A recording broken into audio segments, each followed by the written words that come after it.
যে কেন ইসলাম গ্রহণ করছে।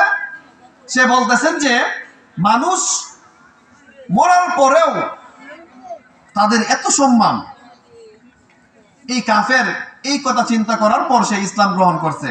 ইসলাম গ্রহণ করার পর বলতেছেন, আমি সম্পদ চাই না, আমি টাকা চাই না, আমি ধন দৌলত চাই না, আমি যশ খ্যাতি চাই না, আমি এমন একটি দিন চাই যে দিন মানুষ মরে যাওয়ার পরেও মর্যাদা দেয়, সম্মান দেয়। সেই দিন সেই ব্যক্তি, সেই কাফের বুঝেছিল ইসলাম শুধু ধর্ম নয়, এটা হচ্ছে একটা সম্মানিত জীবন। এই ইসলাম হচ্ছে আমাদের জন্য আল্লাহ রাব্বুল আলামিনের পক্ষ থেকে একটা বড় নিয়ামত। এই অত্র আয়াত যখন নাযিল হয়, আল ইয়াউমা আকমালতু লাকুম দীনাকুম ওয়া আতমামতু আলাইকুম নি'মাতি ওয়া রাদিতু লাকুমুল ইসলাম দীনা। এক ইহুদি হযরত উমর রাদিয়াল্লাহু তাআলা আনহুকে বলতেছেন, এই আয়াত যদি আমাদের উপর নাযিল হইতো তাহলে আমরা এই দিনটাকে ঈদের দিন বানাইতাম। উমর রাদিয়াল্লাহু তাআলা আনহু বলতেছেন, এই আয়াতটা তো ঈদের দিনেই নাযিল হয়েছেন। এই আয়াতটা নাযিল হয়েছিল বিদায় হজের দিন, আরাফার দিন, শুক্রবার দিন।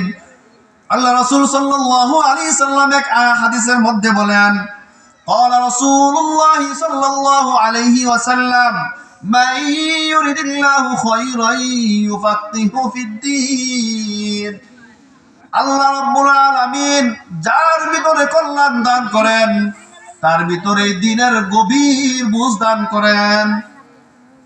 এই যে অত্র হাদিস, আল্লাহ রাব্বুল আলামিন বলেছেন যে আল্লাহ রাব্বুল আলামিন যার ভিতরে, নবীজি সাল্লাল্লাহু আলাইহি সাল্লাম বলতেছেন, যার ভিতরে আল্লাহ রাব্বুল আলামিন কল্যাণ দিবেন সেই ব্যক্তি কিন্তু দ্বীনের গভীর বুঝদান হবেন।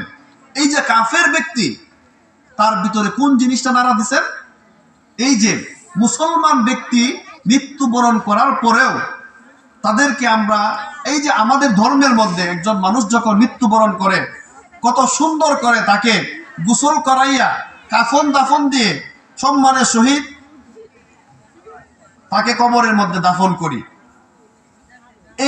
এই জিনিসটা দেখার পর, এই জানাজার নামাজটা দেখার পর এই কাফের ব্যক্তি সে ইসলাম ধর্ম গ্রহণ করেছেন।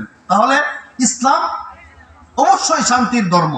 এই ইসলাম ধর্ম দেখে ওই ব্যক্তি মুসলমান হয়েছেন। তাই আমরা বলতে পারি যে ঈমান এবং ইসলাম আল্লাহ রাব্বুল আলামিনের পক্ষ থেকে আমাদের জন্য একটা বড় নিয়ামত।